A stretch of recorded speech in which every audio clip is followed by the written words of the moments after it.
Hello नमस्कार हमारे channel में आपका स्वागत। हम आपको बहुत ही महत्वपूर्ण जानकारी देने वाले हैं अतिथि शिक्षकों को लेकर। अतिथि शिक्षकों ने आंदोलन किया है। इन्होंने बोला है 5 या 6 माह से मानदेय नहीं मिला है। मध्य प्रदेश के अतिथि शिक्षकों को इन शिक्षा व्यवस्था को संभाले हुए लेकिन उनको मानदेय नहीं दिया जा रहा।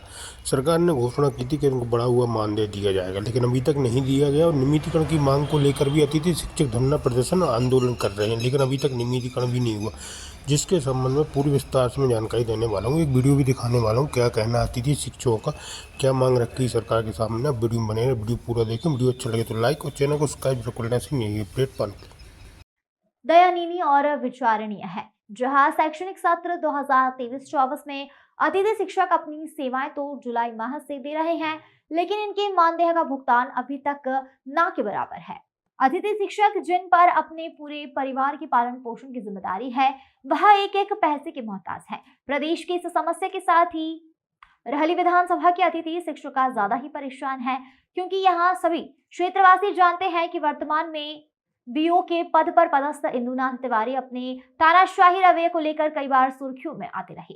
अपने चहेतों की मौखिक आदेश के आधार पर अतिथि शिक्षक के पद पर नियुक्तियां हो या फिर अनेक उच्चतर माध्यमिक विद्यालय में मरम्मत राशि का दुरुपयोग हो। साथ ही कहा कि अगर हम लोगों की शासन के नियम अनुसार नियुक्ति नहीं होती और विगत 5-6 माह का वेतन नहीं मिलता तो हम लोग धरना प्रदर्शन के लिए मजबूर हैं। अब देखना होगा कि इस मामले में जिला शिक्षा अधिकारी एवं कलेक्टर महोदय क्या एक्शन लेते हैं। Bureau report. तहसील रैली जिला सागर। विषय कार्यरत अतिथि शिक्षकों का अक्टूबर 2023 से फरवरी 2024 तक मानदेय दिलवाने बाबत हम सभी अतिथि शिक्षक शासकीय शालाओं में अगस्त 2023 से निरंतर शिक्षण कार्य करते हुए अपनी सेवाएं दे रहे हैं। हम सबको अगस्त और सितंबर 2023 का मानदेय भुगतान हुआ था। अक्टूबर 2023 से जब से पूर्व मुख्यमंत्री माननीय शिवराज सिंह चौहान की घोषणा के अनुसार मानदेय दुगना किया गया, तब से मानदेय का भुगतान नहीं किया गया।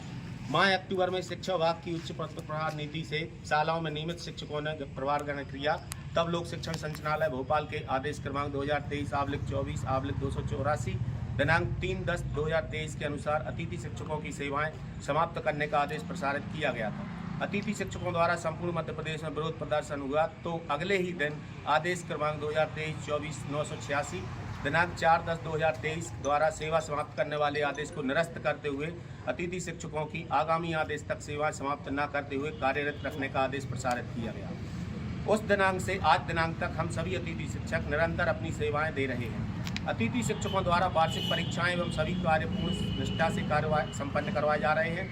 हम सभी अतिथि शिक्षक विगत 4-5 माह से मानदेय प्राप्त हुए बसों में किराया देकर दोपहिया वाहनों पेट्रोल भरवाकर निरंतर सेवाएं दे रहे हैं। जब दिनांक 1-3/2024 और 2-3/2024 को हम अतिथियों का मानदेय आयरित हुआ, तो किसी को 2000 रुपये तो किसी को 2100 रुपये प्राप्त हुए। हम सब अचंभित हुए और बहुत दुखी हुए। जानकारी प्राप्त हुई कि नियमित शिक्षक आने के बाद आपका मानदेय नहीं दिया जाएगा, जबकि हमसे निरंतर सेवाएं ली गई। ब्लॉक शिक्षा अधिकारी रैली ने आदेश प्रसारित किया था कि विभाग के आदेश अनुसार अतिथि शिक्षकों को पृथक नहीं करना। कार्यरत अतिथि शिक्षकों का अक्टूबर 2023 से फरवरी 2024 तक का मानदेय दिलवाने बाबत मान्यवर हम सभी अतिथि शिक्षक शासकीय शालाओं में अगस्त 2023 से निरंतर शिक्षण कार्य करते हुए सेवाएं दे रहे हैं। हम सबको अगस्त और सितंबर 2023 का मानदेय भुगतान हुआ था। अक्टूबर 2023 से जब से मुख्यमंत्री माननीय शिवराज सिंह चौहान की घोषणा के अनुसार मानदेय दोगुना किया गया, तब से मानदेय का भुगतान नहीं किया गया।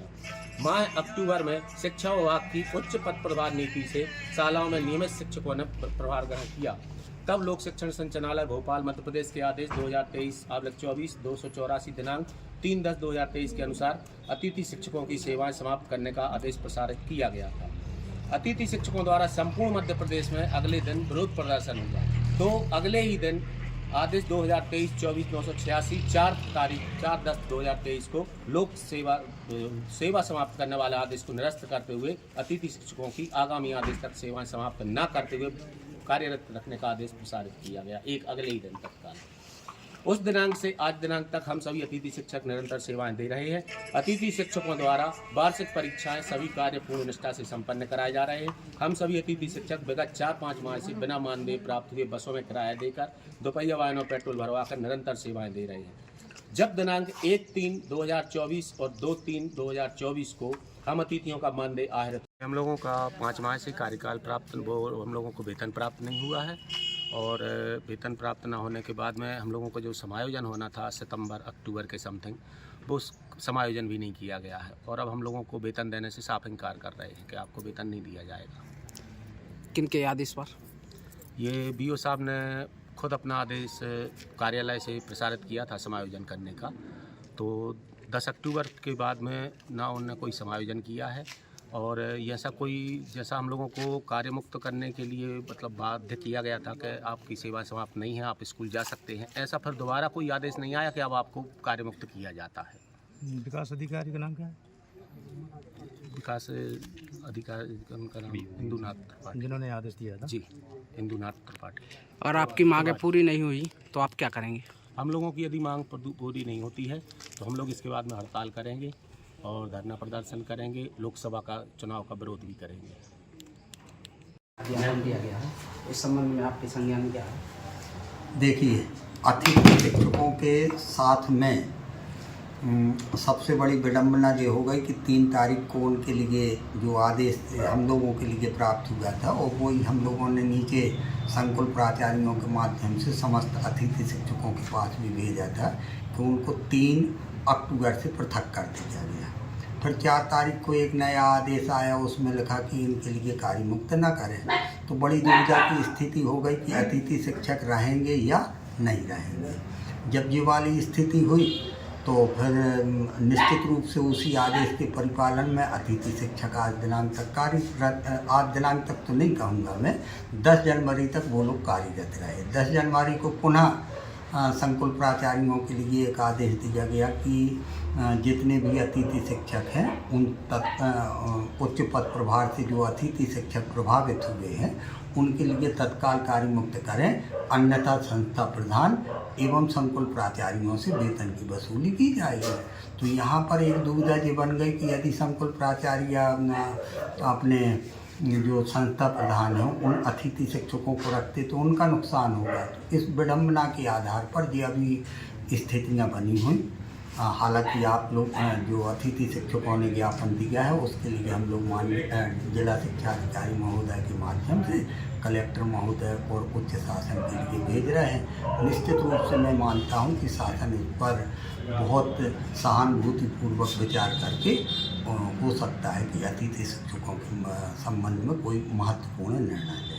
जहाँ तक हम लोगों के मेरे द्वारा कहा गया था या लिखित में दिया गया था कि आप लोगों के लिए समायोजन किया जाएगा, तो उस संबंध में मेरा ये कहना है, समायोजन से मेरा आशय था कि यदि यहाँ पर प्राथमिक शिक्षक का पद खाली हुआ है और माध्यमिक शिक्षक का कोई अतिथि शिक्षक उच्च पद प्रभार से प्रभावित हुआ है तो उसको निश्चित रूप से उन प्राथमिक शालाओं में समायोजित किया जाएगा। परंतु प्राथमिक शालाएँ लगभग रिक्त रहीं और चूँकि पोर्टल बंद था इस कारण से वो समायोजन संभव नहीं हो पाया। मैं ये कहूँगा कि जैसा अभी तक वो धैर्य रखे हुए थे अतिथि शिक्षक उसी प्रकार का धैर्य रखें। निश्चित रूप से शासन उनके लिए कोई ना कोई अच्छा रास्ता निकालते हुए उसका हल होगा। धन्यवाद।